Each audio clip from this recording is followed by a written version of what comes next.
Hi everyone. இந்த வீடியோவில் நம்ம என்ன பார்க்க போகிறோம் அப்படின்னா 11th ஸ்டாண்டர்டோட இங்கிலீஷ் காமன் கோட்டையில் எக்ஸாம் 2024 ஸோ இந்த மாடல் கொஷின் பேப்பர் பார்த்தீங்கனாலே இதில் இருக்கிறது படித்தா கூட உங்களுடைய பேராகிராஃபெல்லாம் எழுத முடியும். ஏன்னா உங்களுக்கு எனி 2 lessons படிச்சிங்கனாலே ப்ரோஸோட போயமோட சப்ளிமெண்ட்ரி டீட்டெயில் எழுதிடலாம். அதை நீங்கள் ஃபஸ்ட்டு புரிஞ்சுக்கோங்க.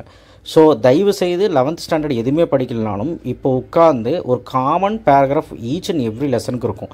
அப்போது நீங்கள் என்ன கேட்டிங்கன்னா ஃபஸ்ட்டு 2 லெசன் படிச்சிங்கன்னா பெட்டர். சரிங்களா? இங்கிலீஷ்க்கு ப்ரோஸு போயமு சப்ளிமெண்ட்ரியில் மூணுலேயுமே ரெண்டு பேராகிராஃப் படிச்சுக்கோங்க. பேராகிராஃப் எப்படி எழுதணுங்கிறது பேராகிராஃப் வரும்போது சொல்கிறேன். லெட்டர் ரைட்டிங் என்ன பண்ணணும் எல்லாம் அந்த 5 மார்க் ஃபுல்லாக என்ன பண்ணணுங்கிறத சொல்லிடுறேன். ஃபஸ்ட்டு இந்த 21 மார்க்ஸ் என்ன பண்ணலாங்கிறது நான் சொல்கிறேன். அப்படியே பார்த்துட்டே வாங்க. சினோனிம்ஸ் ஆண்டனிம்ஸுக்கு க்ளோசரி உங்களுடைய புக்கில் பின்னாடி க்ளோசரின்னு இருக்கும், அதை படிக்கணும். அண்ட் புக் பேக் கொஷின்ஸ் படிக்கணும். வே டு சக்ஸஸ் கைடை யூஸ் பண்ணுங்கள். உங்களுக்கு ஒரு 7 மணிக்கு ஒரு வீடியோ அப்லோட் பண்ணுறேன் 21 மார்க்ஸ்ன்னு சொல்லிவிட்டு. அந்த வே டு சக்ஸஸ் கைடு ஸ்க்ரீன்ஷாட்டை நான் வந்து பிடிஎஃபாக உங்களுக்கு அந்த 21 மார்க்ஸ் எக்ஸ்பிளைன் பண்ணுறேன். சரிங்களா? ஸோ அது அப்போ உங்களுக்கு யூஸ்ஃபுல்லாக இருக்கும். இப்போதைக்கு சினோனிம்ஸ் ஆண்டனிம்ஸ் அப்படி படிச்சு வைங்க. காம்பவுண்ட் வேர்டு கண்டிப்பாக வந்து பார்த்தீங்கன்னா புக்கில் இதுவும் பார்க்கணும், எக்ஸ்ட்ராவும் பார்க்கணும், ஓனாவும் கேட்பாங்க. காம்பவுண்ட் வேர்டை பற்றி உங்களுக்கு தெரிஞ்சிருக்கணும். Be peace, be lash, be cat, be hive, இதில் எது வரும்னு சொல்லுங்கள் பார்க்கலாம். ப்ரிஃபிக்ஸ் சஃபிக்ஸில் ப்ரிஃபிக்ஸ் வந்தால் முன்னாடி, சஃபிக்ஸ் வந்தால் பின்னாடினே வச்சுக்கோங்க. டிஸ்ஒபீடியண்ட்டா, அன்ஒபீடியண்ட்டா, இன்னொபீடியன்ட் நீங்கள் தான் சொல்லணும். டிஸ்ஒபீடியன்ட் தான் ஆன்சர் வரும். பீஸ் அப்படிங்கிற suffix peacefully, peaceful, peacement, peacefully, peaceable, peacely. So நீங்கள் எந்த இது வரும்னு சஃபிக்ஸில் வந்து கரெக்டாக சொல்லணும். ஹோமோஃபோன்ஸும் கேட்கலாம் உங்களுக்கு. பிரேக். ஸோ எந்த பிரேக் வரும்? We have a short break அப்படின்னா எந்த பிரேக் வரும் அப்படின்னு கேட்குறாங்க. சரிங்களா? கரெக்டான பிரேக்கை எழுதுங்க. Fill in the blanks with suitable confusable. Linkers confusable கொஞ்சம் இம்பார்ட்டன்ட். அங்கேயே ஆப்ஷன் கொடுத்துருக்காங்க, அதை நீங்கள் எழுதி விட்டிங்கன்னா போதும். ஃபில் இன் தி பிளாங்க்ஸ் ஆர்டிகல்ஸை பொறுத்தவரைக்கும் the and today the computers are found to be the most useful knowledge providers. Most useful knowledge providers எது வரும்னு சொல்லுங்க பார்க்கலாம். ஸோ வவ்வல் சவுண்டு வந்தால் அண்ட் அப்படி வவ்வல்ஸ் வந்தால், இல்லைனா ஸோ எதையாவது குறிக்கிறதுனா த அப்படிங்கிறது ஞாபகம் வச்சுக்கோங்க. ஃபில் இன் தி பிளான்ஸ் டிட்டர்மினர் பார்த்துக்கோங்க. ஸோ இதுவும் கேட்கலாம். கரண்ட் டென்ஸ் ஃபார்மு கேட்கலாம். அப்ரிவேஷன் கேட்பாங்க. GPS global positioning system. சரிங்களா? இடியம்ஸ் வந்து புக் பேக் தான் வரும். இடியம்ஸ் ஒன்று வரும் பார்த்துக்கோங்க. மாடல் ஆக்சிலரி வேர்ப் வரும். ஸோ 17 1 மார்க் ஆச்சு. ஸோ இருங்க பேஜ் மாற்றி இது பண்ணி 18வது மார்க் வந்து ப்ரிப்போஷனு, அப்புறம் கிளிப்ரோடு இன்ஃப்ளூயன்ஸா, ஃப்ளூ, ஆர்த்தோலஜிஸ்ட் அப்படின்னா யார், டெஃபினேஷன் திட்டம். ஸோ நான் இங்கே என்னெல்லாம் ஒன் வேர்டு இப்போ சொன்னோன்னு இந்த பிடிஎஃப் கீழே தரேன். என்னெல்லாம் ஒன் வேர்டு இருக்கோ அதை பேஸ் பண்ணி நீங்கள் ஒன் வேர்டு வந்து எல்லாமே நீங்கள் படிச்சுக்கணும். சரிங்களா? ப்ரிப்போஷன் இருக்குன்னா எல்லாமே பார்க்கணும். அப்ரிவேஷன் பார்க்கணும், கிளிப்டு வேர்டு பார்க்கணும், பிளட்டட் வேர்டு பார்க்கணும், அந்த மாதிரி. ஸோ இப்போ டேரெக்டாக வந்து அடுத்து வந்து நம்ம என்ன பேஜ் கொஞ்சம் மாறி இருக்குது. அடுத்து நம்ம வந்து என்ன பார்க்கலாம் அப்படின்னா 4 × 2 8 பார்ட் 2. ஸோ இது வந்து அப்ரிசியேஷன் கொஸ்டின். இதுக்கு பயப்படணும்னு அவசியம் இல்லை. 4 போயம் இருக்கா, 4 போயமோட புக் பேக்கில் இருக்கக்கூடிய அப்ரிசியேஷன் கொஸ்டின். அதை வந்து எவ்வளோ 3 போயமில் படிச்சிங்க, ஆப்ஷன் எழுதிக்கலாம். சரிங்களா? ஸோ இதில் வந்து எழுதிடலாம். 3 × 2 6 ஆன்சர் எனி 3 ஃபாலோயிங். இதில் வந்து பார்த்திங்கன்னா கண்டிப்பாக நீங்கள் வந்து இது வந்து grammar. Jayanthi said I have already finish my work. Direct indirect ஒன்று வரும். உங்களுக்கு டேரக்டும் கேட்டிருக்காங்க, இன்டேரக்டும் கேட்டிருக்காங்க. Magdalene is singing the prayer. Passive voice active voice ஒன்று வரும். இஃப் ஆடு யூஸ் பண்ணுறது வரும். ரொம்ப ஈஸி. இது ஒன்று அட்டன் பண்ணிடுங்க. இஃப் ஆடு யூஸ் பண்ணுறது, ஹேடு முன்னாடி போட்டு இந்த ஹேடை தூக்கி எழுதுனீங்கன்னா முடிஞ்சு போச்சு.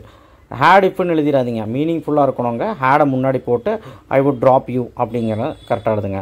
ஸோ அடுத்தது Magdalene singing the prayer. The prayer was sung by Magdalene அப்படின்னு வரும். ஏன்னா இது பேசிவ் வாய்ஸில் இருக்குது. சேஞ்ச் இன்ட்டு பேசிவ் வாய்ஸ்னு அவங்களே சொல்லிட்டாங்க. ஒரு என்ன வாய்ஸ்ன்னு கொடுக்க மாட்டாங்க. வாசு பைன்னு வந்தாலே பேசிவ் வாய்ஸு. இஸ்ஸு ஆறாலா வந்தால், இஸ்ஸு தே வந்தாலே, இஸ்ஸுன்னு வந்தாலே அது ஆக்டிவ் வாய்ஸ். அதான் அந்த ஒரு ரூல் ஞாபகம் வச்சுக்கோங்க. அப்போது ஆப்ஜெக்ட் முன்னாடி வந்துடும், சப்ஜெக்ட் பின்னாடி போயிடும். ஸோ இந்த மாதிரி மாற்றி பண்ணிக்கும். The prayer was sung by the Magdalene அப்படின்னு வரும். சரிங்களா? So active voice passive voice easy தான். இதுவும் 3 டேரக்ட் இன்டேரக்ட்டு. இதில் வந்து நீங்கள் வந்து எப்படி வந்து Jayanthi said I have already finish my work, இது இன்டேரக்டாக மாற்ற சொல்லியிருக்கிறாங்க. ஸோ இன்டேரக்டாக மாற்றணும்னா நீங்கள் ஃபஸ்ட்டு வந்து இந்த மாதிரி இருக்கணும். அதாவது கமாலாம் இருக்கக்கூடாது. செட் அதாவது Mala asked Balu what he was doing then, இது டேரக்ட் இன்டேரக்டாக மாற்றணும். ஸோ நான் என்ன சொல்கிறேன், டேரக்ட் இன்டேரக்டில் ரொம்ப முக்கியமே நீங்கள் ஃபஸ்ட்டு எது இன்டேரக்ட் டேரக்ட்டுங்க, இது வந்து ஈஸியாக இருக்குது. ஃபஸ்ட்டு இன்டேரக்ட் டேரக்ட்னு எதுனே கொடுக்க மாட்டாங்க. இந்த மாதிரி கொமாலாம் போட்டிருந்தோன்னா இன்டேரக்ட். ஓகேவா? ஸோ கமா போடலை அப்படின்னா டேரெக்ட். ஓகேவா? ஸோ கண்டிப்பாக அது புரிஞ்சுக்கோங்க. சாரி, கமா போட்டிருந்தா டேரெக்ட். ஓகேவா? கமா போடலை இன்டேரக்ட், அதை நீங்கள் புரிஞ்சுக்கோங்க. ஸோ இதை வச்சு நீங்கள் வந்து இன்டேரக்டாக டேரெக்டாக மாற்றணுமான்னு கண்டுபிடிச்சிக்கோங்க ஈஸியாக. ஸோ நிறைய ரூல்ஸ் இருக்குது, இதுக்கு பார்த்துக்கோங்க. அடுத்தது நெக்ஸ்ட்டு வந்து பார்த்திங்கன்னா ரெஃபரன்ஸ் டு கான்டெக்ட்ஸ். இஆர்சியில் வந்து நீங்கள் பண்ண வேண்டியதெல்லாம் ஒன்று தான். நீங்கள் வந்து 3 கொடுத்து 2 எழுத சொல்லுவாங்க. எல்லா போயமோட ஆத்தர் பேரும் அப்புறம் வந்து போயம் பேர் ஞாபகம் வச்சுக்கோங்க. இந்த லைன்ஸ் இந்த போயமோடது ஞாபகம் வச்சுக்கணும். அதுக்கு நீங்கள் அப்ரிசியேஷன் கொஸ்டின் படிக்கும்போதே பார்த்துட்டு வந்தீங்கன்னா போதும் அந்த லைன்லாம். ஸோ போயமோட அதாவது ரெஃபரன்ஸுன்னு போட்டுக்கோங்க. ரெஃபரன்ஸுன்னு போட்டு this line is taken from poem name author பேர், அவ்வளோதான். எழுதிட்டு கான்டாக்ட்ஸ்ன்னு போட்டு இந்த லைனை திருப்பி எழுதி விட்ருங்க. எக்ஸ்ப்ளனேஷன் போட்டு இதை வந்து எலாபரேட்டாக இந்த லைனை பற்றி ஒரு எக்ஸ்ப்ளனேஷன் கொடுத்துருக்கோம், ஒரு 3 லைன், அவ்வளோதான். எப்படி 2 மார்க் கொடுத்துருவாங்க, அந்த எக்ஸ்ப்ளனேஷன் கரெக்டாக இருந்தால் 3 மார்க் கொடுத்துருவாங்க. இஆர்சி முடிஞ்சு போச்சு. அடுத்தது என்ன அப்படிங்கிறத பார்க்கலாம். ஸோ பேஜெல்லாம் நல்லா கண்டமேனிக் மாறிடுச்சு. அடுத்து வந்து பார்த்திங்கன்னா இது நம்மளுடைய 2x3 6 சரிங்களா? ஸோ இது வந்து ப்ரோஸோட கொஸ்டின் ஆன்சர். இந்த ப்ரோஸோட கொஸ்டின் ஆன்சர் வந்து பேராகிராஃப் படிக்கும்போதே 2 பேராகிராஃப் படிச்சிங்கன்னா இதிலே கவர் ஆகிடும் சரிங்களா? கண்டிப்பாக அந்த ஃபஸ்ட்டு 2 லெசன்லேருந்தே வந்துடும். அடுத்தது இது வந்து ஒரு 4-5 பாயிண்ட் எழுதுனா போதும். ஓகேவா?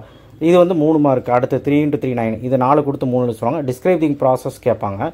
பேங்க் அக்கௌண்ட் எப்படி ஓப்பன் பண்ணுவேன்னு கேட்பாங்க. இல்லை ஆப்பிள் ஜூஸ் பண்ண சொல்லுவாங்க, லெமனோடு பண்ண சொல்லுவாங்க, டீ எப்படி வைப்பான்னு கேட்பாங்க. ஒரு 6 பாயிண்ட் நீங்கள் வந்து ஓனாகவே எழுதலாம். பட் என்ன ப்ராசஸ் எப்படி எழுதுனுங்கிற ஒரு கைடில் ஒரு வாட்டி பார்த்துரு. பேங்க் அக்கௌண்ட் ஓப்பன் பண்ணுறது எப்படின்னு கொஞ்சம் தெரிஞ்சுக்க. ஸோ பேங்க்குக்கு போகணும், பேங்க் அக்கௌண்ட்டுக்கு என்ன பண்ணணும்னு கேட்கணும், ஒரு அப்ளிகேஷனை ஃபில் பண்ணணும், அந்த அப்ளிகேஷனில் என்னென்ன ஃபில் பண்ணணும், அந்த மாதிரி ஏதாவது எழுதணும் நீங்கள் சரிங்களா? சரி, ஓகே. ரைட்டு, நோட்டீஸ் ரைட்டிங் கேட்பாங்கப்பா, பார்த்துக்குங்க. அப்புறம் வந்து ஹெட்லைன்ஸ் எக்ஸ்பேன்ஷன் கேட்பாங்க. இங்கே பார்த்தீங்களா message, write a message to the physical. Email ரேட்டிங்கும் கேட்பாங்க. நமக்கு வந்து இமெயில் ரேட்டிங்கும் நோட்டீஸ் ரேட்டிங். இமெயில் ரேட்டிங்காவது அட்லீஸ்ட் பாருங்கள். Expand the headlines easy. Probably கேட்க வாய்ப்பு இருக்குது. பை சார்ட் பார் சார்ட் கேட்க வாய்ப்பு இருக்குது. பை சார்ட் பார் சார்ட் கேட்டோன்னா ஜாலி, அதை வச்சு ஆன்சர்ஸ் அதில் இருக்கும், பார்த்துக்கலாம். எக்ஸ்பேண்ட் தி ஹெட்லைன்ஸ் வந்து பார்த்தீங்கன்னா telephone customers to get video phone. So இது வந்து expand the following new headlines in A sentence அப்படின்னு கேட்டாங்க. இது எக்ஸ்பேண்ட் பண்ணி ஒரு 2 லைன் எழுதணும், அவ்வளோதான். ஓகே, அடுத்தது 5 மார்க்கு. 5 மார்க் வந்து இவ்வளோ கஷ்டமாக இருக்காது. 3 மார்க்லாம். 5 மார்க் வந்தீங்கன்னா நான் சொன்ன மாதிரி தான், 2 ப்ரோஸு, 2 போயம், 2 சப்ளிமெண்ட்ரி படிச்சுக்கோங்க. இப்போ நம்ம என்னென்னா 5 மார்க்கில் first 2 prose, first 2 poem, first 2 supplementary super. 5 mark. எப்படி 5 மார்க் அடிக்கலாம்னா, ஃபஸ்ட்டு வந்துட்டு அந்த சூட்டபிள் டைட்டில், அதாவது ப்ரோஸோட டைட்டில், அப்புறம் தீமு, ஆத்தர் பேர், இது 3ஐயும் பாக்ஸ் பண்ணிவிட்டு பேராகிராஃபை இப்போ 3ஐயும் பாக்ஸ் பண்ணிட்டு பேராகிராஃபை இங்கே எழுத ஸ்டார்ட் பண்ணுங்கள். இங்கேருந்து ஸ்டார்ட் பண்ணுங்கள், அப்படியே ஸ்டார்ட் பண்ணிகிட்டே வாங்க. ஒரு 15 லைன் எழுதிக்கிட்டே லாஸ்ட்டில் மாரல் வந்து இப்படி எழுதி, மாரல் வந்து ஏதோ ஒரு மாரல் எழுதி பாக்ஸ் பண்ணுங்கள். இந்த மாரல் எழுதுனா தான் அட்லீஸ்ட் 3லேருந்து 4 மார்க்காக கிடைக்கும். நீட்டாக இருந்தால் 5 மார்க் கிடைக்கும். ஸோ இது 3த்துக்குமே அந்த மாதிரி எழுதுங்க சரிங்களா? போயம்னா போயம் லைன்ஸ் தெரிஞ்ச எழுதுங்க, அது கொஞ்சம் கஷ்டம். சம்மர் ரைட்டிங் எழுதுங்க, நோட் மேக்கிங் வேண்டாம். சம்மர் ரைட்டிங்னா ரஃப் டிராஃப்ட் போடுங்க. இதில் 100 வேர்டு இருக்குன்னு வச்சுக்கோங்களேன். ஒரு உதாரணத்துக்கு சொல்கிறேன், இந்த வேர்டில் எண்ணி பார்த்து 100 இருக்குன்னா ஒரு ரஃப் டிராஃப்ட் வந்து 75 வேர்டாக மாற்றிக்கோங்க. அதுக்கப்புறம் ஃபேர் டிராஃப்ட்டு ஹெட்டிங் போடுங்க, சைடு ஹெட்டிங் போட்டுட்டு அதில் ஒரு 50-60 வேர்டு எழுதிக்கோங்க. சூட்டபிள் டைட்டில் கொடுங்க. லாஸ்ட்டில் ரஃப் டிராஃப்ட் எவ்வளோ, ஃபேர் டிராஃப்ட் எவ்வளோன்னு எழுதுங்க. அண்ட் ஒரிஜினல் பேராகிராஃபில் எவ்வளோன்னு எழுதிங்க, அவ்வளோதான், முடிஞ்சு. ஸோ இது வந்து சூப்பராக எழுதலாம். சும்மா அட்டன் பண்ணாலே 3 மார்க் கிடச்சிரும். இது அட்டன் பண்ணாதீங்க, மொபைல் ஃபோனு. அடுத்து வந்து பார்த்திங்கன்னா ரொம்ப முக்கியம். ஸோ இங்கே இருக்கு பாருங்கள்.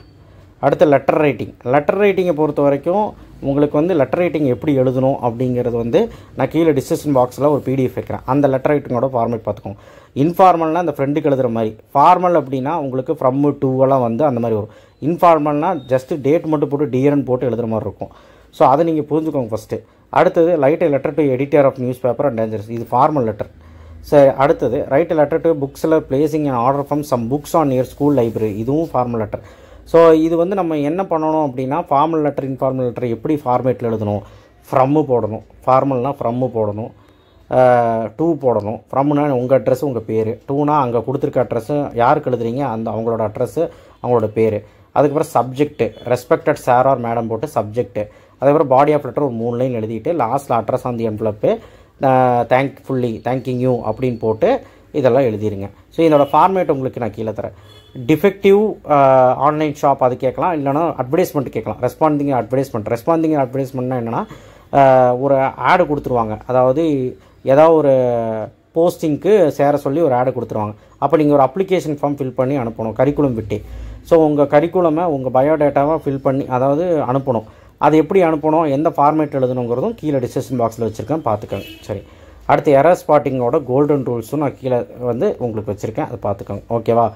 எரர் ஸ்பாட்டிங்கை பொறுத்த வரைக்கும் ஈஸி தான். பட் என்னையும் கேட்டிங்கன்னா இது எழுதுறது நல்லது. பாருங்கள் எவ்வளோ கேவலமாக இருக்குது. இது வந்து பார்த்திங்கன்னா ஃபீல்டு கொடுத்துருவாங்க, அந்தந்த ஃபீல்டுக்கு எழுதுனா போதும். இப்போ doctor Rahim is orthopaedic surgeon, medicine தானே வரும். My father owned a fertile land, fertile லேண்ட்னா agriculture. AR Rahman is greatest music. இந்த மாதிரி ரிலேட்டட் ஃபீல்டில் வந்து நம்ம எழுதணும், அவ்வளோதான். இது எழுதுறது பெட்டர். ஸோ அடுத்து fill in the blanks homophones எழுதிடுவீங்க. பீஸு எந்த பீஸ் வரும்னு பார்த்துக்கோங்க. அதுக்கப்புறம் சூட்டபிள் வேர்ப் வரும், மாடல் வேர்ப் வரும், செமி மாடல் புக் பேக்கில் தான் வரும். அடுத்து suitable preposition, I prefer a coffee to tea, இது TOT. இதெல்லாம் ரொம்ப ஈஸி இந்த மாதிரி கேட்டால், சரிங்களா? இது பேச மாட்டேன் பண்ணுங்கள். அடுத்த லாஸ்ட் ஒன் 7வது 5 மார்க் வந்து பார்த்திங்கன்னா இதுக்கே 6 கொடுத்துருக்குறான், அதனால் பிரச்சனையே இல்லை. இங்கே பாருங்கள், இதுக்கே 6 கொடுத்துருக்குறான். இதை அட்டன் பண்ணுறதுக்கு 6 சாய்ஸில் காம்ப்ரிகென்ஷன் அட்டன் பண்ணி போயிடல. கடைசியாக காம்ப்ரிகென்ஷன் ஒன்று கண்டிப்பாக வரும், அதை படித்து பார்த்து ஆன்சர் பண்ணியிருக்கேன். அதுக்கு ஒரு 5 மார்க்கு. ஃபீல்டு ஒர்க் கேட்டால் ஃபீல்டு ஒர்க் போடுங்க. ஃபீல்டு ஒர்க்குனா ஒன்றும் இல்லைங்க, அதுதான் அந்த ரிலேட்டட் ஆன்சர் நான் சொன்னேன் இல்லையா, அந்த மாதிரி.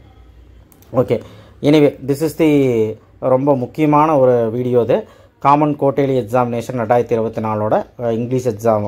என்னென்ன 1 மார்க் படிக்கணும், என்னெல்லாம் இது படிக்கணும், பேராகிராஃப் படிக்கணும், எப்படி படிக்கணும், என்ன படிக்கணும்னு சொல்லியாச்சு. படிக்கிறதுக்கு பெருசாக எதுவும் இல்லை, எல்லாமே ஸ்மார்ட் ஒர்க் தான். ஒரு 10 மணிக்குள்ளே எல்லாமே முடிச்சிடலாம். ஒரு 7 மணி 7:30 போல் அந்த 21 மார்க்ஸ் மட்டும் அப்லோட் பண்ணிடுறேன், சரிங்களா?